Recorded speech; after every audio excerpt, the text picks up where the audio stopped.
I'm the Bunny Man. And I'm Crazy Susie. And we are in the Eyes of Terror. And I'm getting slightly annoyed today.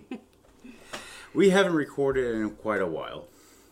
Unfortunately, the powers that be have not been with us lately. So we're playing catch up and trying to get ahead at the same time. We apologize for that.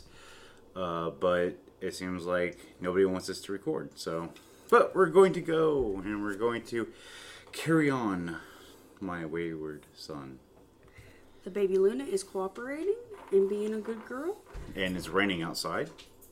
So hopefully the neighbors will, be inside and not be loud, and we can trudge on and get this show on the road. All right. And last month we are missing an episode, so we want to get that taken care of. And before our last episode of last month, I do not remember what the title was. Was Ed Gein. Was Only a Mother's Love. Only a Mother's Love, thank you. And we are going to end that with the movie The Woman. Before we carry on, we should say, what are we drinking? Well, that's your thing. That is my thing. So what are you drinking? I am having the refreshing Dr. Pepper. A prune for a moon boom. I don't know what you were going for. I don't know either. I'm drinking a international awarded winning beer, Dura Dam, DAURADAMM, crafted from out of Barcelona, Spain, since 1876, and is crafted to remove gluten. And it tastes like Budweiser. Not the biggest fan, but the best way to drink this is when it's like cold, like just fresh out of the fridge. Yeah, it needs to be ice cold. Yeah. Other than that, it's crap. But if you like Budweiser and you have a gluten intolerance or just want something different, Lena, what are you doing? And it really wasn't that expensive, was it? No, I mean, it's pretty average as far as price, and especially if you have a gluten intolerance, most things that are specialty like that are pretty expensive, so. Yeah, and we found this at a store called Earth Fare. Yes, it was Earth Fare. Mm-hmm. All right, so let's continue with our review. We are doing The Woman, 2011. Yes, this film is rated R. It's 1 hour and 41 minutes long, and IMDb gave it a whopping score of 6.0 out of 10. It is a horror film. In Australia, it came out in August of 2011, the 18th of August. The director is Lucky McKee. The writers are Jack McKetchum, Brandon... I thought it was just Jack Ketchum. Sorry, it is Ketchum. I am seeing things, I apologize. Brandon Geroid. I thought it was Brandon. Brandon. Dadgummit, why don't you read them? And Laura Ashley Carter. Laura Ashley Carter, yes. Sorry, Brandon Geroid Fuller. His last name is Fuller. And the Luna is slobbering all over me. I'm glad you're enjoying your treats, Luna. I just do not want the remnants of it. And so what is Luna's treat tonight? Luna is a very special dog that cannot tolerate a lot of things. So she eats a plant-based diet. And she loves these Zooks treats. And they are baked with pumpkin and sweet potato. And she just goes gaga over these. So she's already enjoying the fall. Mm-hmm.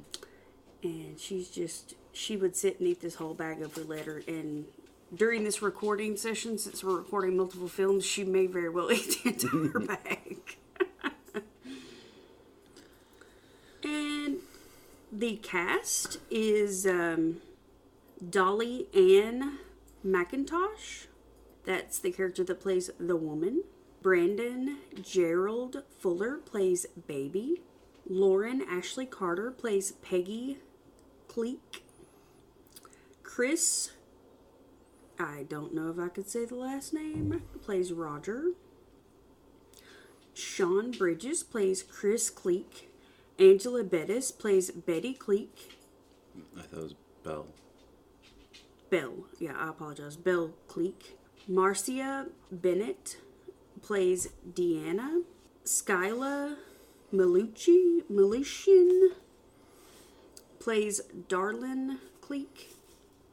Gordon Vincent plays Clappy Boy. Okay.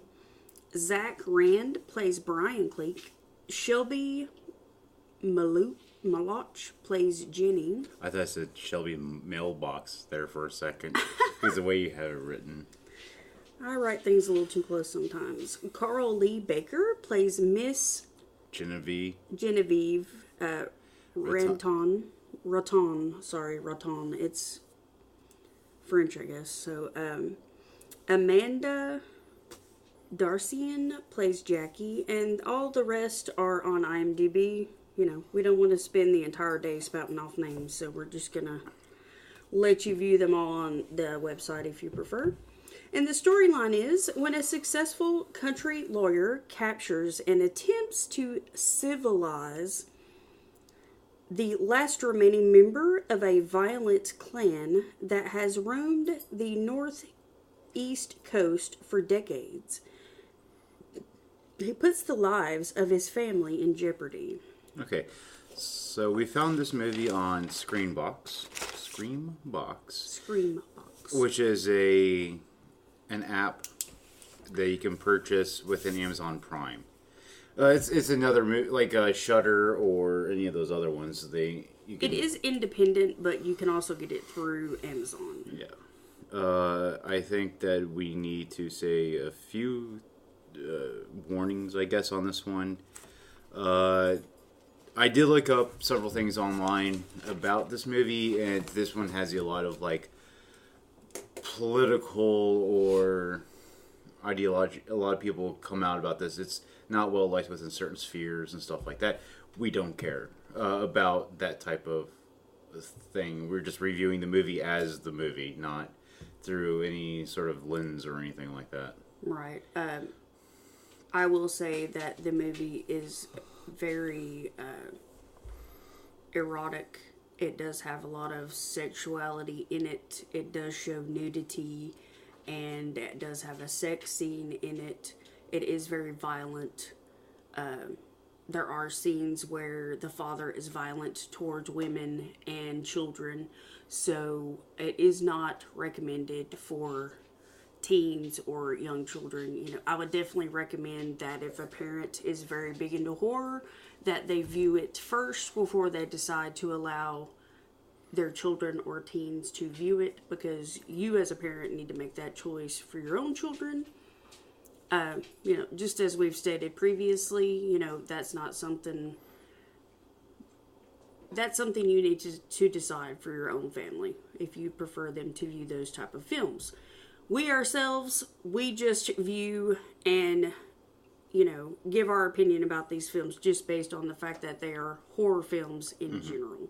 We're not going to get into the political aspect of it, or we're not even going to tell you how to interpret the ending, because there's a lot of interpretation out there. Any of that kind of thing, what's going on as far as that goes. Just strictly based on the fact that it's horror related. And this is our Father's Day episode, which is sort of odd if you think about it. And I do have to go into a sort of a fanboy thing just to get it out of here.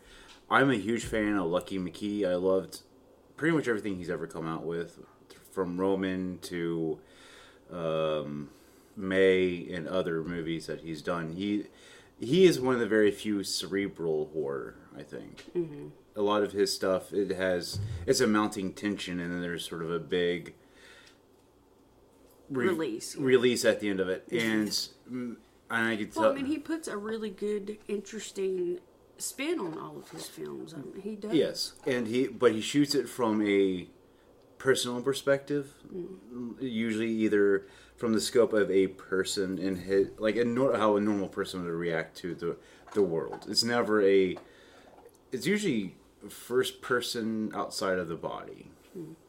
If you think about, like, especially like with Roman and stuff like that, you know. So this is very similar, but this deals with really the family. And the way that this movie shot is that you find out a lot about the family throughout the movie. I think you had an issue with this at the beginning. Right. that you don't know everything from the get-go. Right. So this movie's not for everybody, but this movie is definitely worth it. And if you like this movie, I'm pretty sure you'll like other Lucky McKee movies. Yeah. So. Okay. So, as we begin to get into the movie, is there anything that you want to say before we begin? I think we all said it before, so like I said, we're not going to make any social statements about the movie. Like I said, we're just going to analyze it as far as it being a horror film. Yes. Okay. So the movie begins with a lady in the woods. She appears to be medievalish in dress and wounded. She has a wound on her abdomen, and she is washing herself in the river. She hears a whimpering of a dog creature. She goes into a cave, and she kills what appears to be a wolf. I mean, that's really all I can think of it as, it looks like a wolf.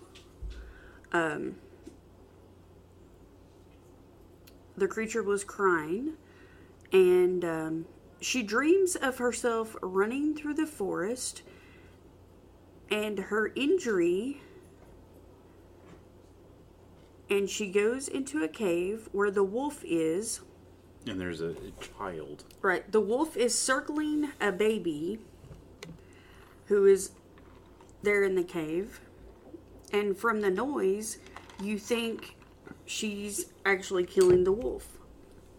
Well, in the next scene, there is a barbecue.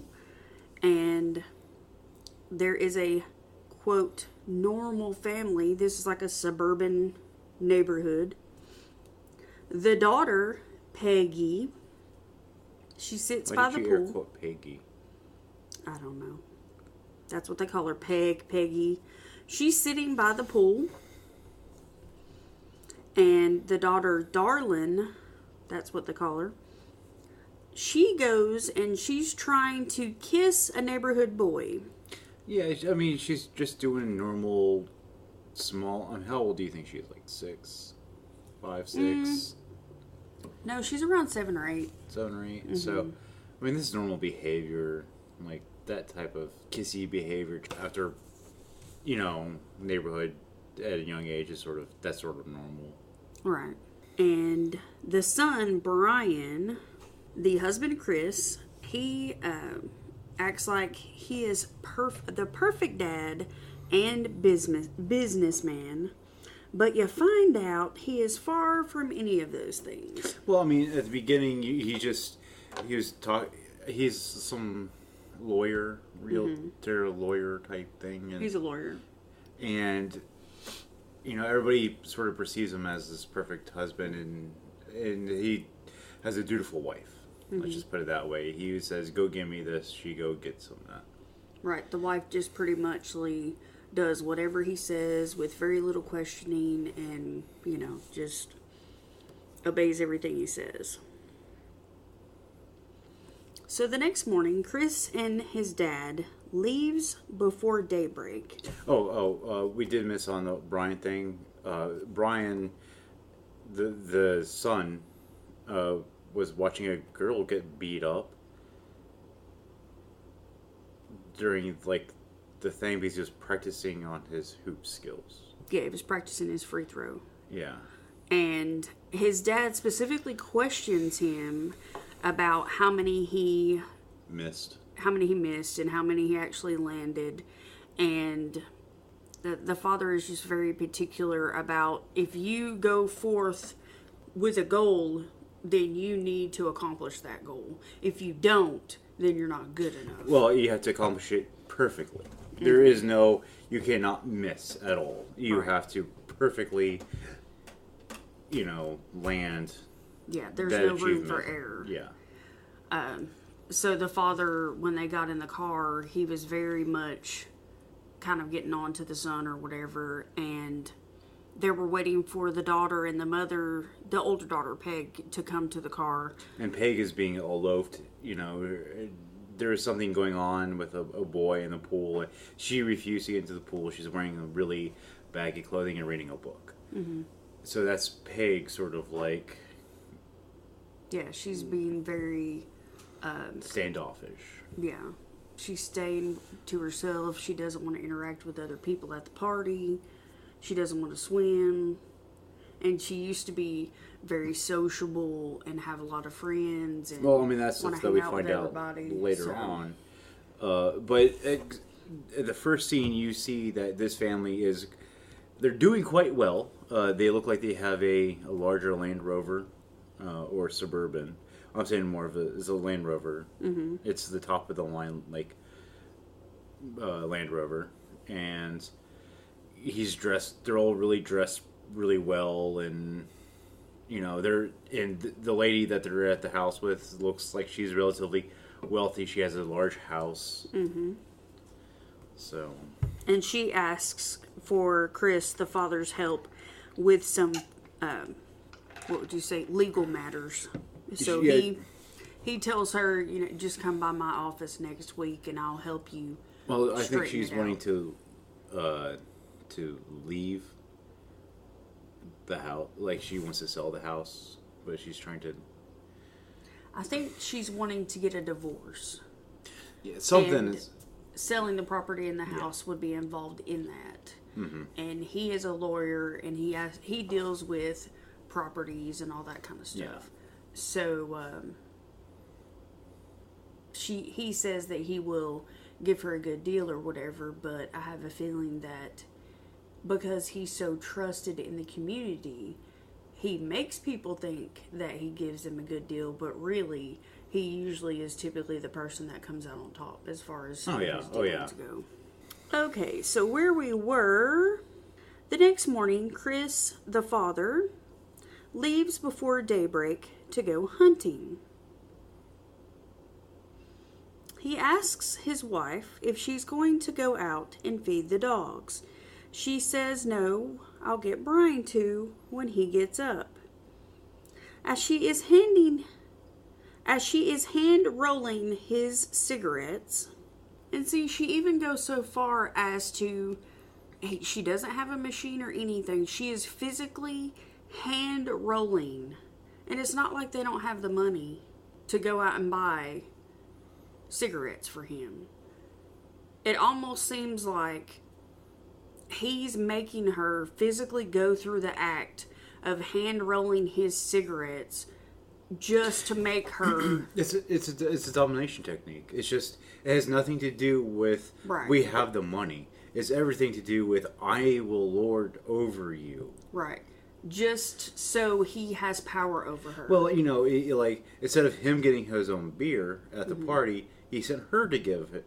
You know, he's a very domineering. Yeah, and then there's even later on where he's like, "I asked you to do this. Did I maybe not at the party." Right. It wasn't at the party. Several parts in the film, he's, "Don't question what I say. Go do it," with the children and his wife. Mm-hmm. So yeah, I mean, okay. She says Brian will go feed the dogs. She's hand rolling his cigarettes. He is lying in wait. Oh, he goes on ahead.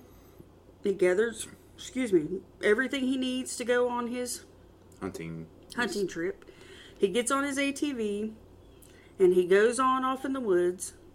He is lying in wait to shoot his prey and sees a woman bathing in the lake. Honestly, I don't think he was out there really to shoot anything. I think he was just out there just to be out there. I'll be honest, because he was just more like interested in smoking his cigarettes and just laying around. Just to kind of have a long time in the woods, yeah. So he sees this woman bathing in the lake. She gets dressed and gathers wood and goes about her business. He leaves and goes home.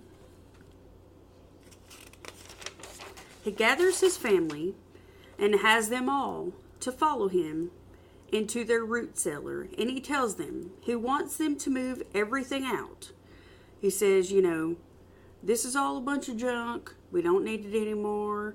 I want you to get all this stuff out of here. It was either that or move everything over to the side. It was like get everything out from the left side, put it on the right side. He says, burn whatever is burnable and sweep this place out before dinner. His wife literally had dinner fixed. She was pulling the roast out of the oven. She already had the table set. They were about ready to sit down to dinner, and the kids were like, so we're not eating, we have to do this before we eat dinner? And he's like, yeah. Yeah. None of you are eating dinner until this is done. And they all looked at him like, are you serious? And he said, yeah, I am the master of this house. You're going to do what I tell you to. And you're going to do it now. You're not going to, there's no waiting, there's no discussion. It's just, I said do this, and you get it done now. And he gets, and the wife sort of tries to buck up to him just a bit at this junction, going like, oh, I just got dinner done. No, yeah, she says, well, dinner is ready to be pulled out of the oven right now. And he says, what is the exact comment he made? Let's see. Sweep it out before dinner. His wife asked him why they are doing this. His reply is, trust me, you will see. They eat dinner and go to bed. His wife and daughter are woken up by the noise. Chris is up in this. We do apologize if there is a truck in the background because all of a sudden some of our lovely neighbors in our complex have decided to use our place as a redneck racetrack. I don't know if I would say that. That's kind of offensive. They eat dinner and go to bed. His wife and daughter are woken by the noise. Chris is up making in the cellar. That doesn't make any noise. The dogs are barking. He goes to the... Okay. I can't comprehend what I wrote. But basically, this is what happened. I apologize. His family has cleared out the cellar. So he goes that night into the cellar and he rigs up this whole pulley system in there.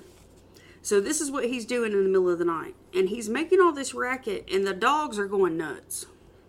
Well, it was like... he rigs this framing system.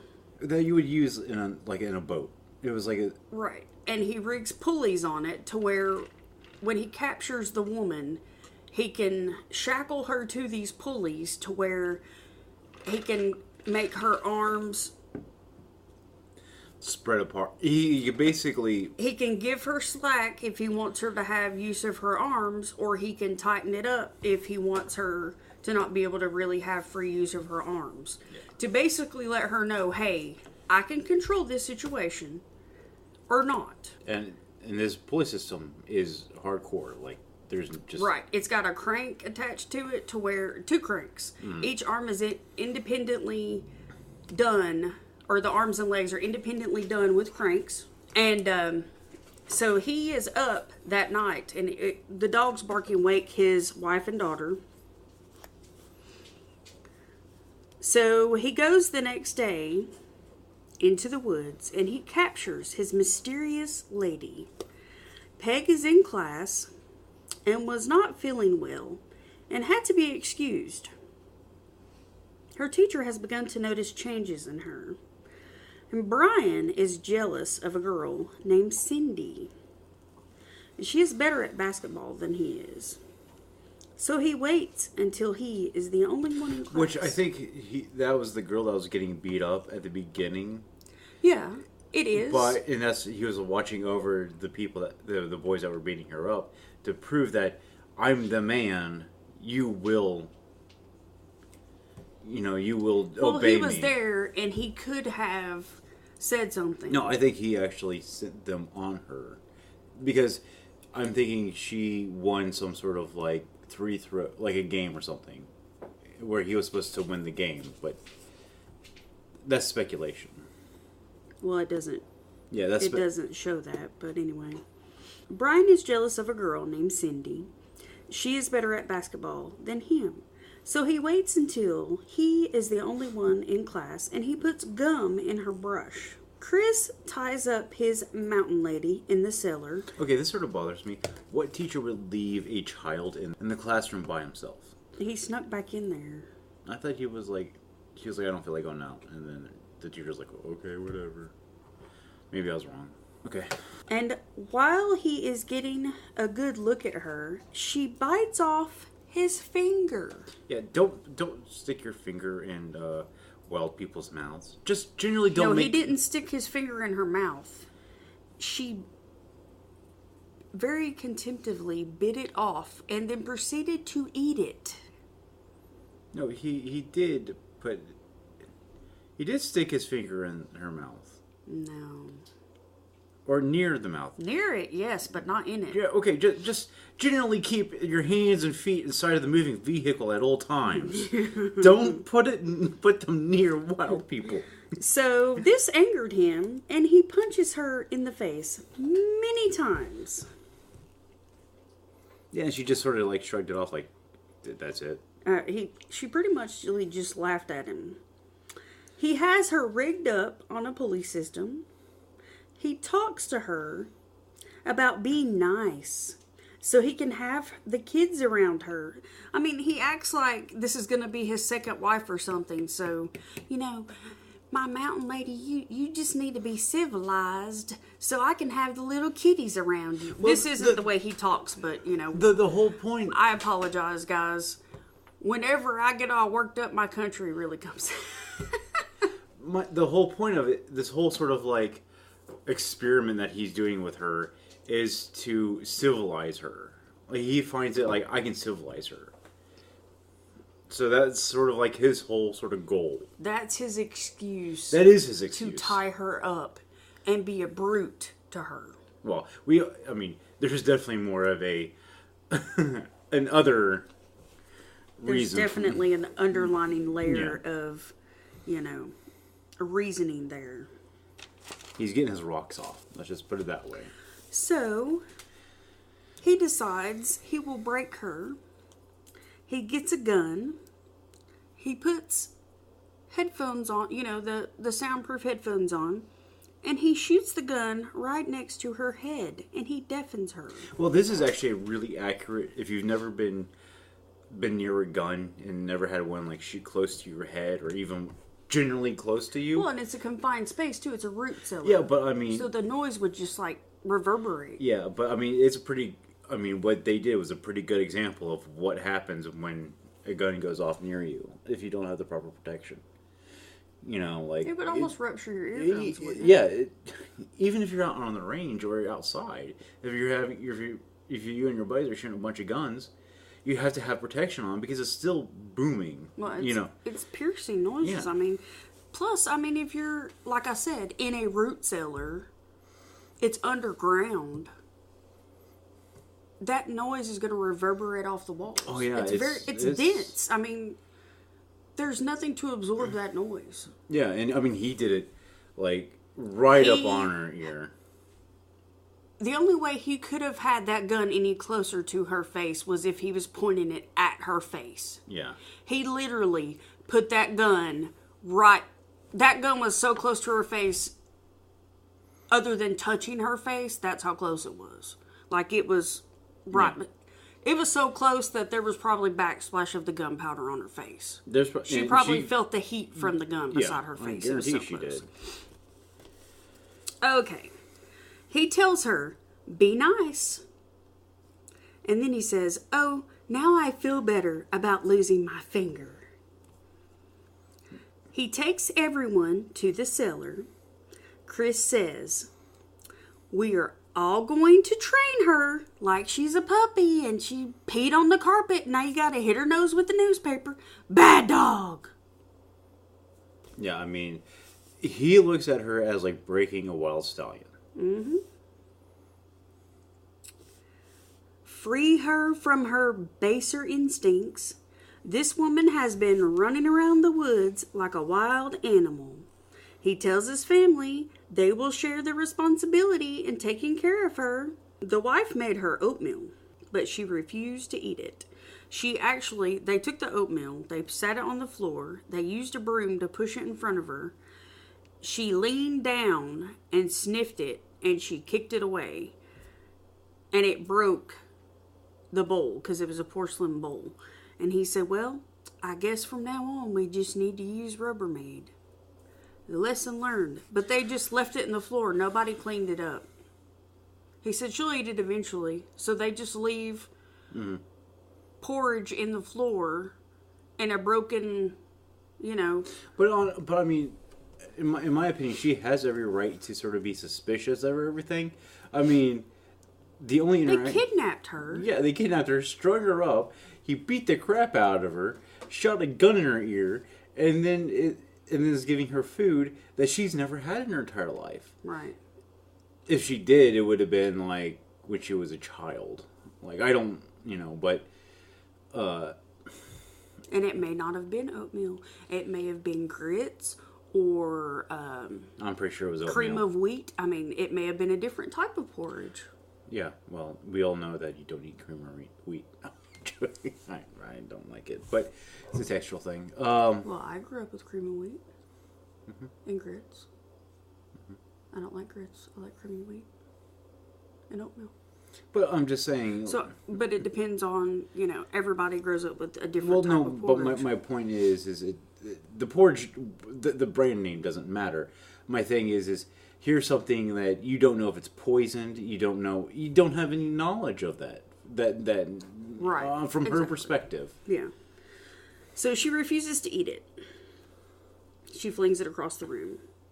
Well, she kind of kicked it. Yeah, she and knocked it over. Yeah. And the perspective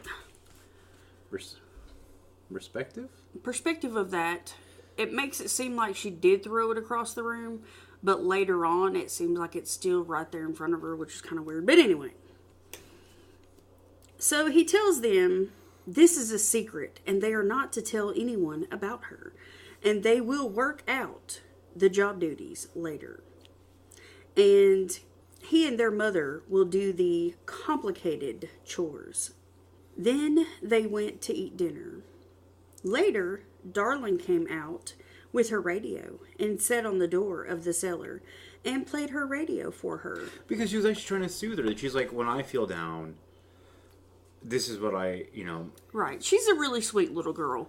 Darling was telling her, I know this place must seem so strange to you, and when I get upset, I listen to this song. And she played the song and she started singing along the radio with her little radio. I mean, she actually seems pretty sweet considering the really screwed up family that she's a part of. You could say that she is the most, out of all of them, she is the most innocent. And so everything she does is through an innocent lens. Right. Because she doesn't know any better. Mm-hmm. So she's coping with the world around her the way that she would cope at home, herself would cope with. Yeah. With a woman. And so... Well, she's just a little kid. She doesn't really understand everything. She's just trying to deal with it the best she can. So Chris goes into Peg's room and questions her about school. He tells her she is a good girl. I have to admit, this sort of scene is a really creepy... Yeah, I agree. Because he actually goes into her room and he, sits down on her bed and gets right up beside her and, puts his arm behind her and grabs her real in close. And he says... He starts stroking her hair and he's all, how is school going? I know it's going good, Peg, because you're a good girl. And it's very... And it's sort of at this... molesty. Yeah, I was going to say molesty as much as, the word. But you do question their relationship. And you start questioning, what is going on in this family? They don't imply that he's ever physically hurt any of his children. And I guess I shouldn't say that, I apologize. But just the scene is it is creepy. The scene is a little creepy.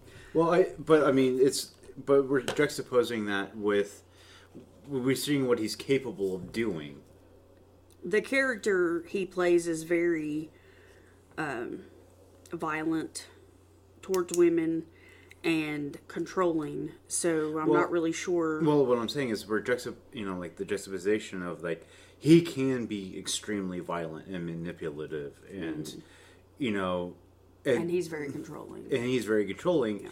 And then he's trying to be this nurturing patriarch at the same point with his daughters.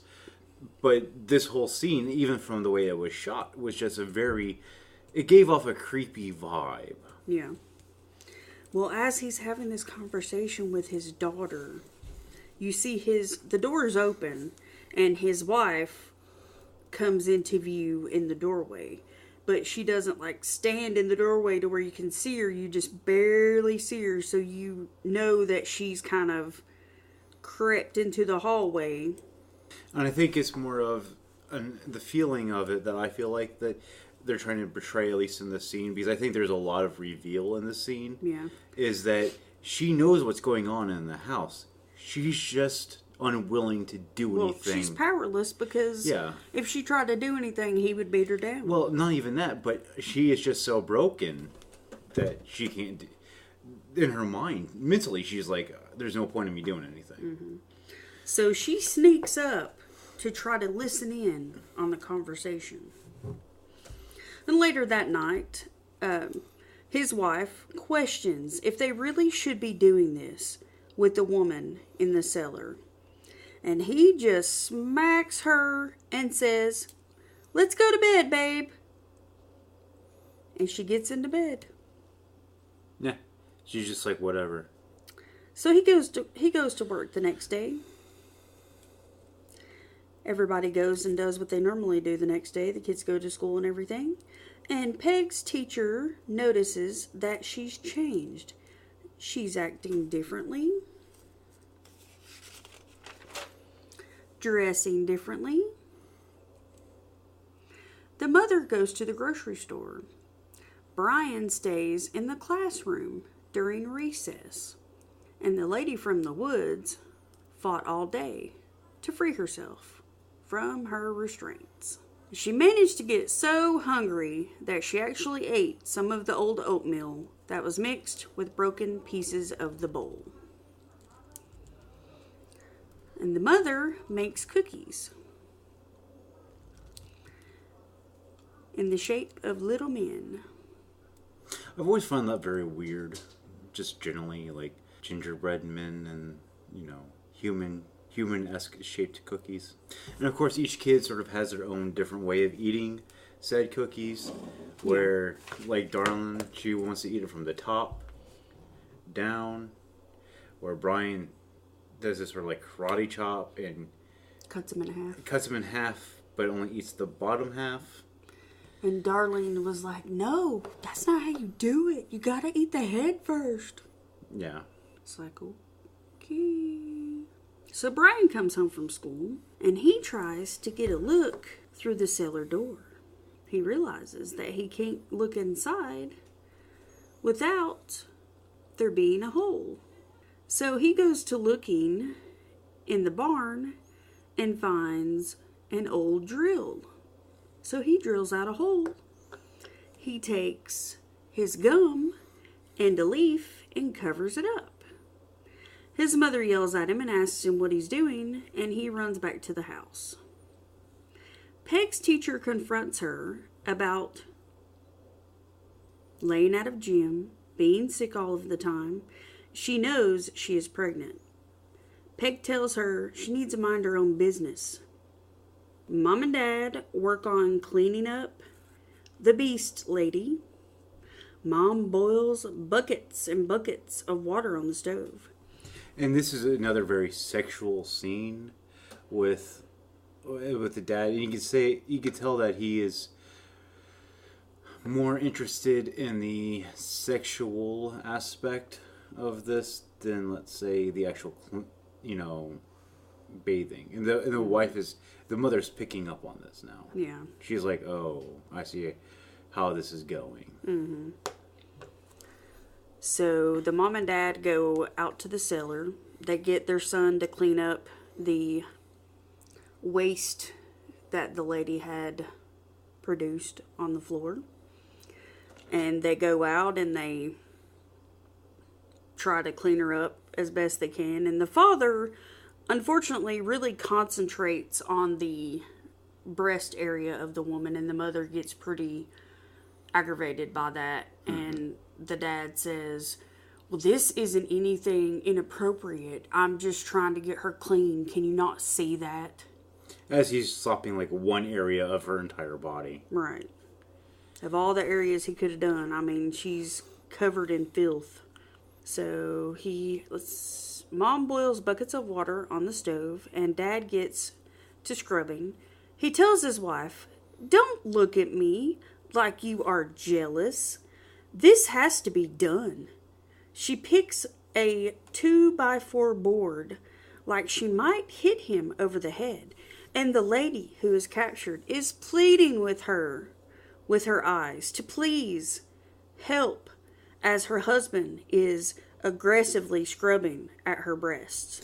And there, I guarantee there is not a drop of cold water in that boiling hot water. Oh, they just literally pulled those cast iron buckets, metal buckets, off the stove, brought them outside, and then immediately, you could see the steam coming off of them. Yeah.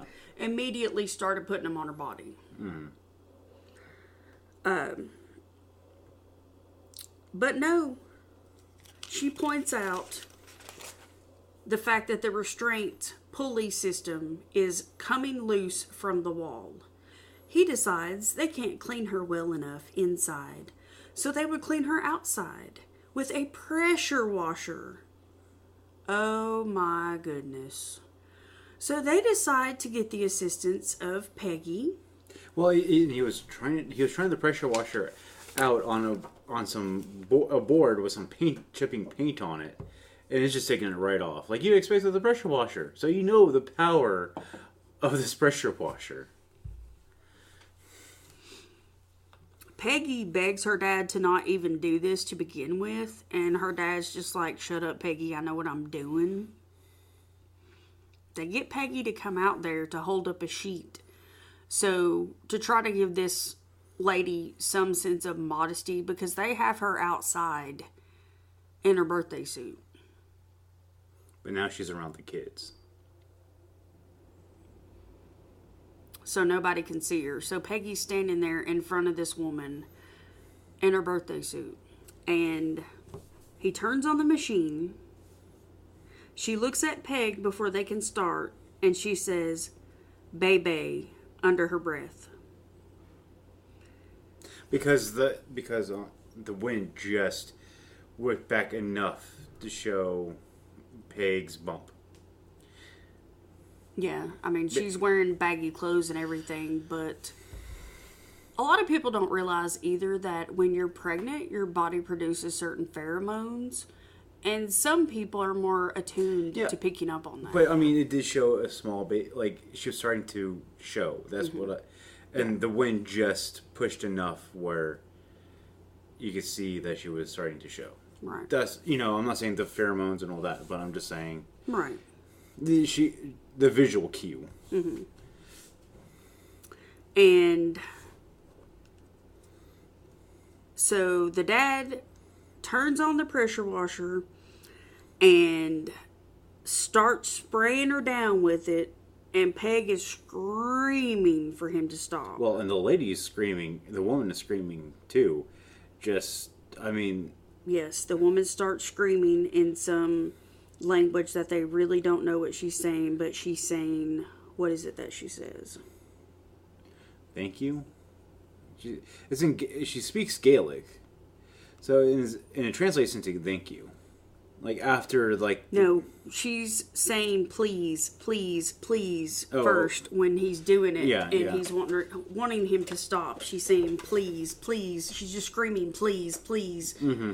For him to stop, because he's spraying her with a daggum pressure washer. Well, you're not, but I mean, you're also seeing like the dirt fly off of her. And, I mean, like it's cutting through the dirt. I mean, what you're supposed to be doing.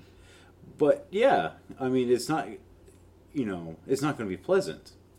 I mean, of all the things he could have done, he has dogs and he has all this stuff on his farm. Could he not have gotten a big cast iron tub for her to soak in? But nothing about him. This is not about your pleasure. This is about my pleasure. In his world, this is not about you. This is about me. And I'm going to break you, and this is how I'm going to break. I'm going to make your life a living hell till you break.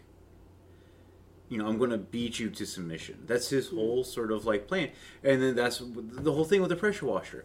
Not only is it, a pressure washer, it's freezing cold water. Yeah. He doesn't, to him, this is how people break. So before he could manage to spray her whole body, Peg couldn't take it. She dropped the sheet she was holding and she turned off the pressure washer. She couldn't do it. And the lady tells her, "Thank you," in Gaelic. They take her back to the cellar. They clean her wound. They dry her. The wife made her a dress that snaps to take off and on. They give her food and drink. And again, she says, "Thank you." But here's the one thing. He has one sentence that sort of sets his whole intention into line to his wife. She looks like one of those polygamous ladies. Like wives, polygamist wives.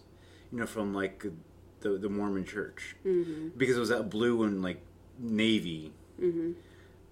And it was a very basic dress. And I think that clicked with his wife, that this is his intention, is to have another wife or possibly replace. Because he can control her and she won't talk back. Mm-hmm. So the excitement is sort of done. Mm. Peg's teacher gets her number and address and calls them during dinner. She erases the message. That night, he sneaks, the father out of bed, thinking his wife is asleep. She is not. And he goes to the lady of the woods and forces himself onto her in the cellar. Yeah, as she's, he tightened it up. He tightened up the restraints, and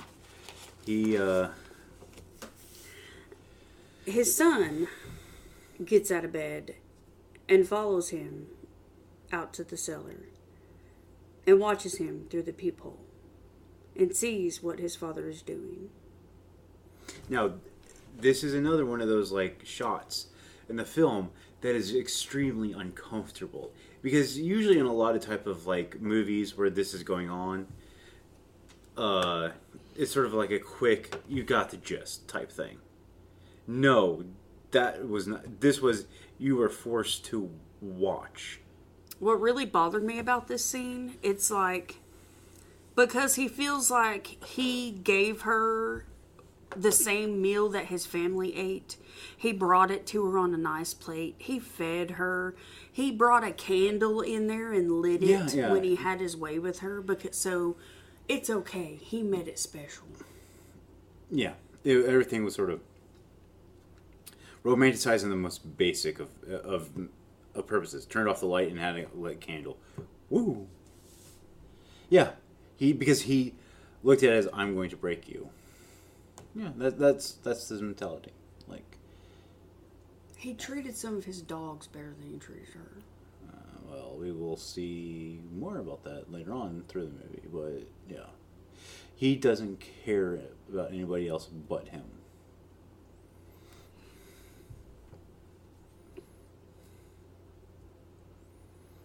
Brian covers the peephole and goes back to the house. Chris puts her clothing back on, blows out the candle, goes out of the cellar, closes the door, and returns to the house, gets back in bed with his wife, puts his arm around her, acts like, nothing had happened. And she knows exactly what happened. I mean, she just has that look of, I know what you did. The next day, Peg refuses to go to school. She does not feel well. So the next day, Peg refuses to go to school because she doesn't feel well. And the mother says, fine. Brian only has a half day. Peg says, if I get up, I will be sick. Her mom says, fine. She doesn't want Brian home alone anyway. Brian comes home, finds a note on the fridge that says, Darlene's dental appointment, sandwich stuff in the fridge, feed the dogs, Brian, back at 3. So Brian decides to take advantage of this free time and go play with the lady in the cellar. He gets a pair of needle-nose pliers and goes and attempts to remove her nipple with them. Yeah. That little psychopath. So Peg is laying on the couch reading a book, and she is startled by the screaming. She manages to go to the cellar and yells at him enough to get him to leave her alone and get out. She apologizes to the lady profusely, puts her clothes back on, and locks the cellar back up. She tells her parents that Brian touched the lady while touching himself. Their father thought it was just him. It's boys being boys. It's him being a boy and not a big deal. It's gonna happen. And the mother says, well, he's just sick like you are. And she is going to take her girls and leave. This is the first time his wife has stood up to him in this entire time. And because he is sick, she tells him she is going to leave. And he punches her out cold. And Peg freaks out. Then It's not just like a one punch, you're down. No, it was like a brutal, like... he punches her several times. It was a pretty brutal assault. I mean, it was... And that's, I think, break a few ribs. Yeah, he pretty well took her down. So she didn't get back up on her own. And when she got back up, she was knocked out cold. They had to sit her in a kitchen chair. Peg freaks out. Then Peg's teacher shows up. Peg is very reluctant to invite the teacher in. She tells her she wants to... I don't know. She tells her teacher that it's not a good time right now. And the dad invites her in. So the father invites the teacher in with the mother passed out at the kitchen table. But they were saying that she was just taking a nap. She had a hard day. He invites the son to sit in during the conversation because they don't have any secrets in their house. Sure. He says Peg doesn't have a boyfriend, so you are accusing Brian or me. Is that right? Or do you think that I'm stupid? Because the teacher flat out says, Peg is pregnant. And then he punches her and tells Brian to get the rope. He drags her to the barn and into the dog pen. Peg is freaking out at this point because she really doesn't know what to think. So Peg got the keys and went into the cellar and freed the woman.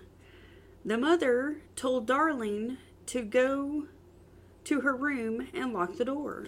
Okay.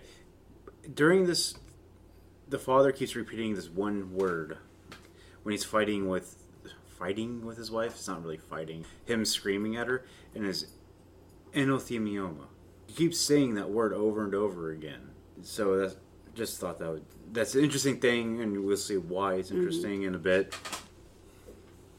So the teacher was dragged out. She was dragged to the dog lot and locked in, and the dogs are barking at her because they're all like chained up. They're hooked up. Mm-hmm. And the father and Brian are both sort of like, oh, I wouldn't be doing that, because she keeps crawling backwards into the pen. And there's toward the doghouse. Yeah, there's a doghouse in the back. And so she, fear and all that stuff, and she hits the doghouse, and she thinks she's safe because the dogs can't reach her on the chain. But you're seeing the chain the rope is starting to break. Then you see this girl come out of the doghouse, and she bites the teacher at the jugular and rips her neck out. And we hear anothelioma, which means a person... It's born without eyes, isn't it? Yeah. So a person that is born without Orbitals? No, eyes or any conjunctions of eye. So if you're not born with the eyes, there's no point for the sockets to produce. So they actually sort of have this like weird feature, like sort of blank. They don't even have like eyelids. Like it's all like smooth skin. Like one, it's like, so the eyes never form, so nothing else forms. So you see this girl. How old would you think? Like 13 or 14? Yeah.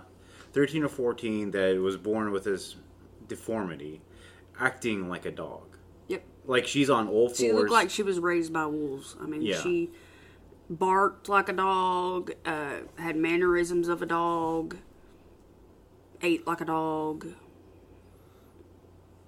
She just acted like an absolute, like she was a dog. I mean, she wore clothing like a person, but that was it.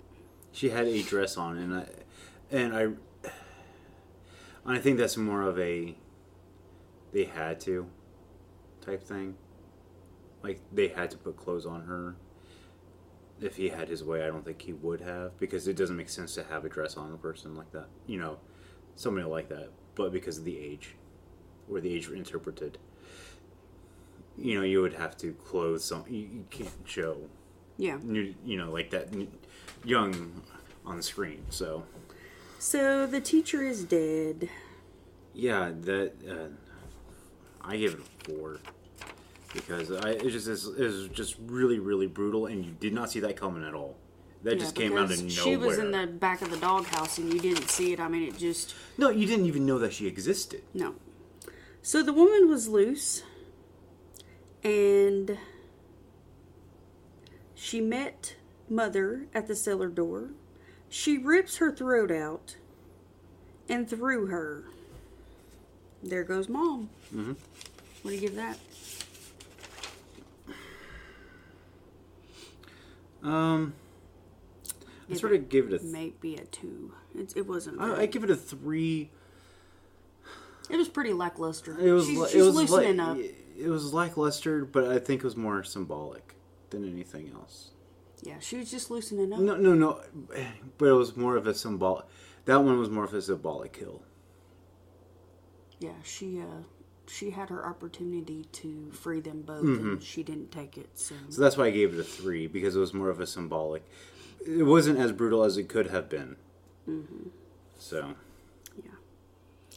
So now she goes toward the barn, grabbing a lawnmower blade on her way. She pulls open the barn door and chops Brian in half. Chris, seeing this, he fumbles forward, looking for his shotgun.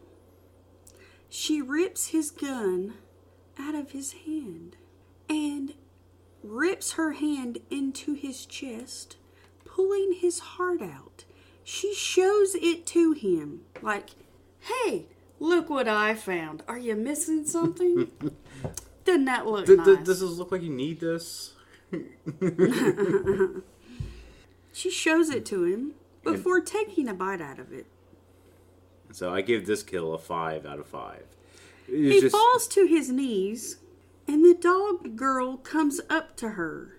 She pops her on the face with her blade to tell her to back off. Then she gives her the heart.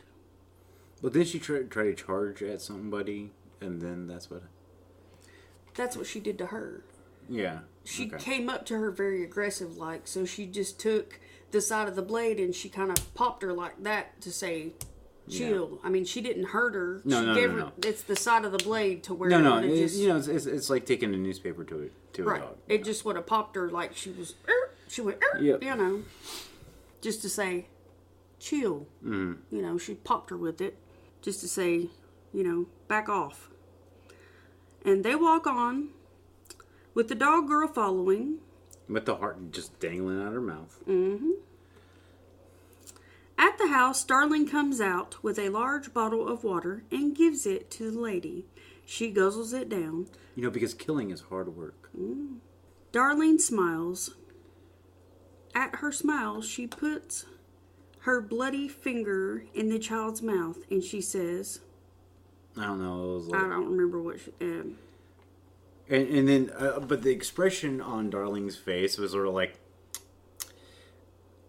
that's okay. Just like, that's kind of weird, but she kind of, I don't know what to think about this.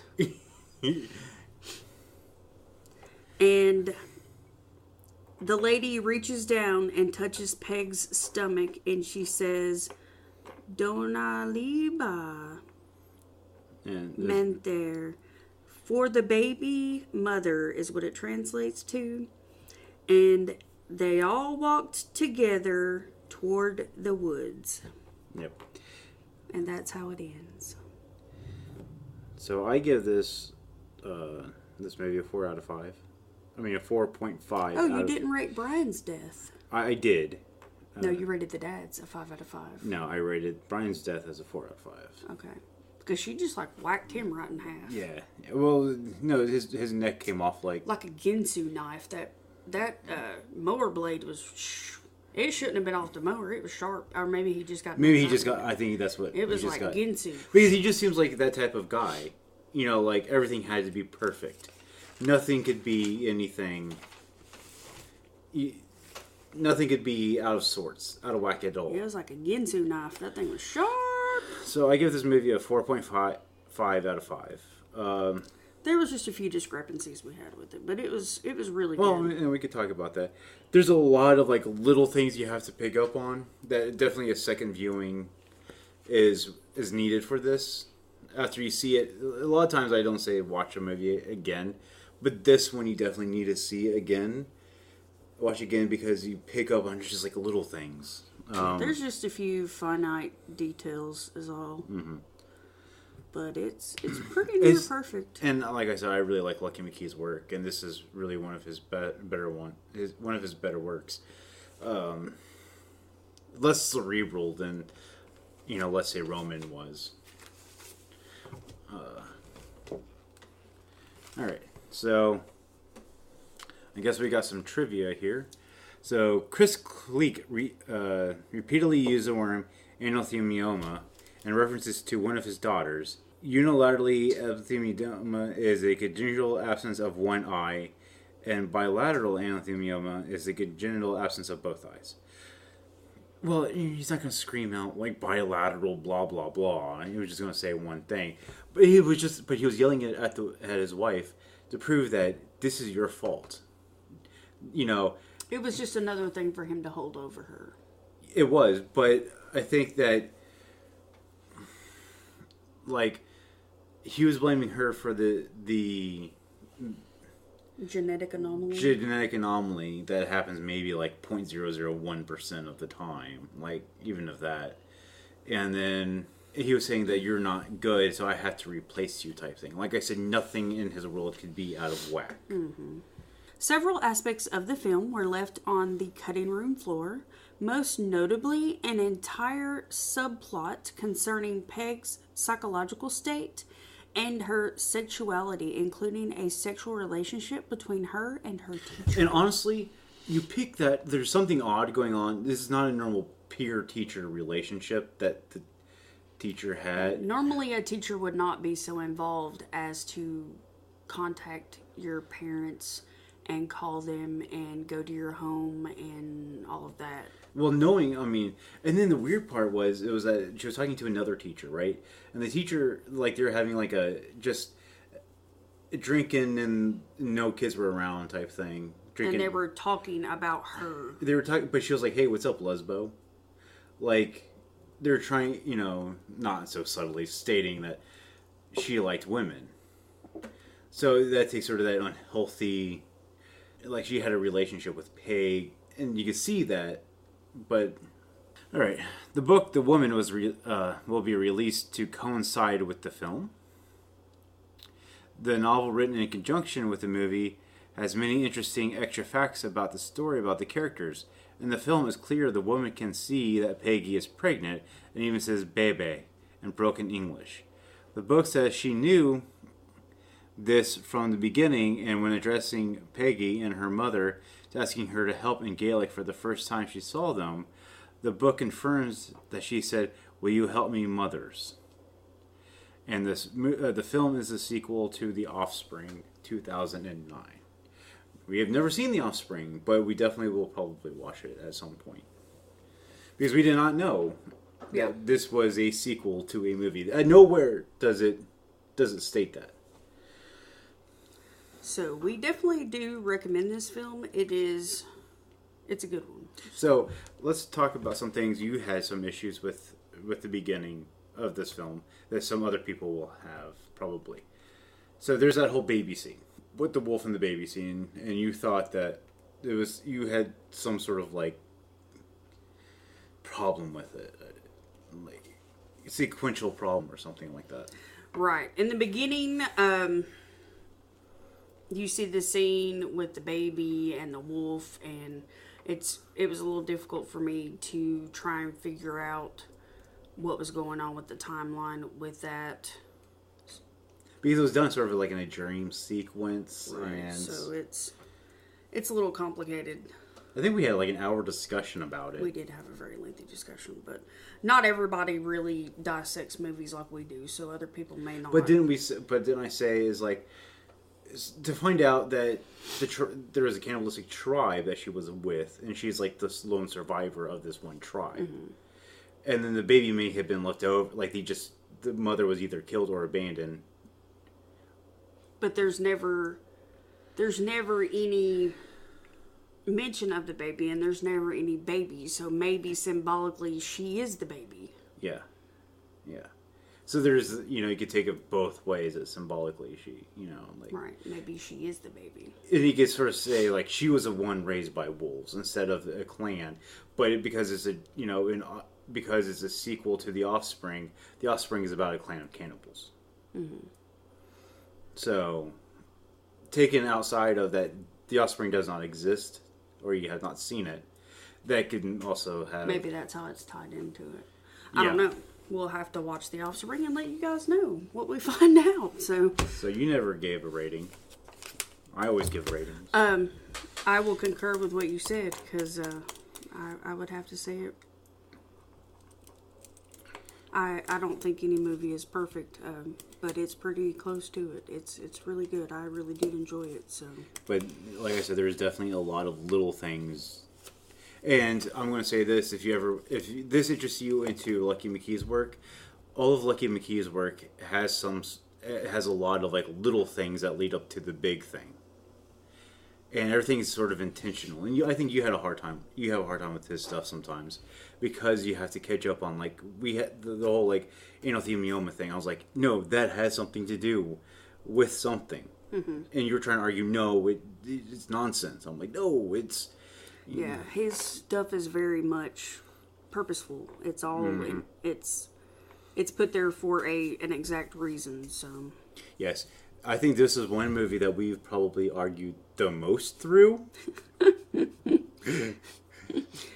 I am very stubborn, and Bunnyman is like, listen to me, and I'm like, no. But the thing is I know Lucky McKee's work more than she does, because like I said, I'm a big fan of his. So I'm like, no, everything is purposeful. Everything. And she's like, no. So...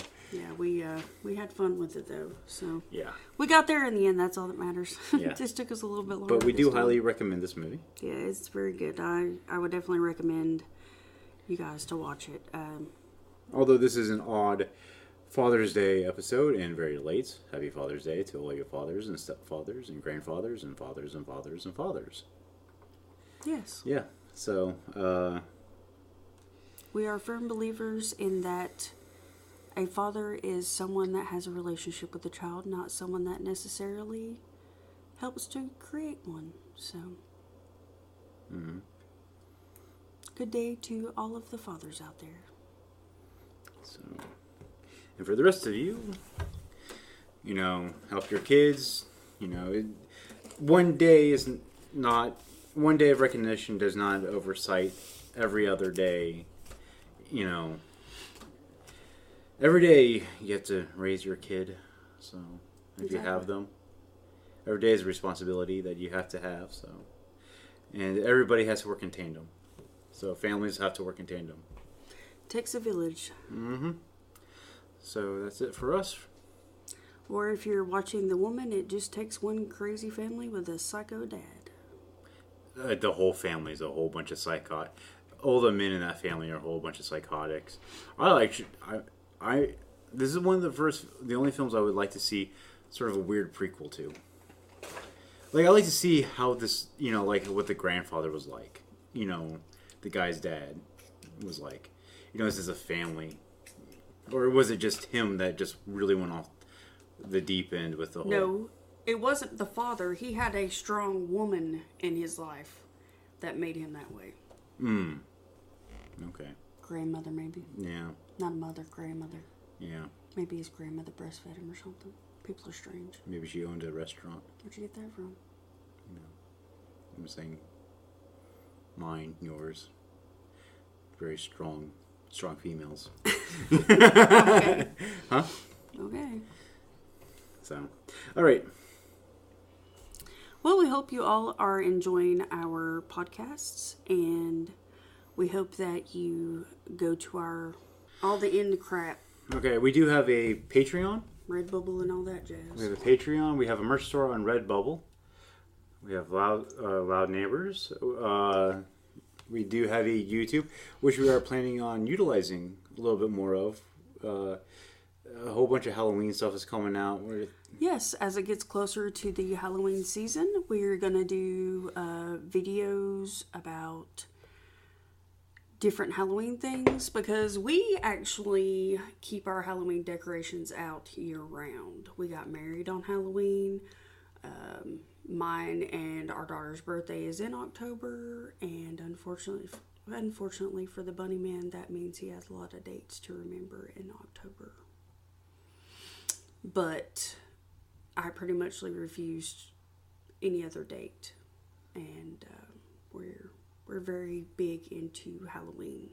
Well, and just fall in general. Mm-hmm. We'll probably do some, and when the holiday season comes around, we might do some more of that, sort of like where you can find, because we're more into the vintage type stuff and the traditional, so we might do, but we're trying to utilize more of like some video type stuff, and later on we might actually do, if we could ever find a time where our neighborhood's quiet and figure it out, we're planning on doing at some points first viewings, sort of reactionary type things, the first viewings.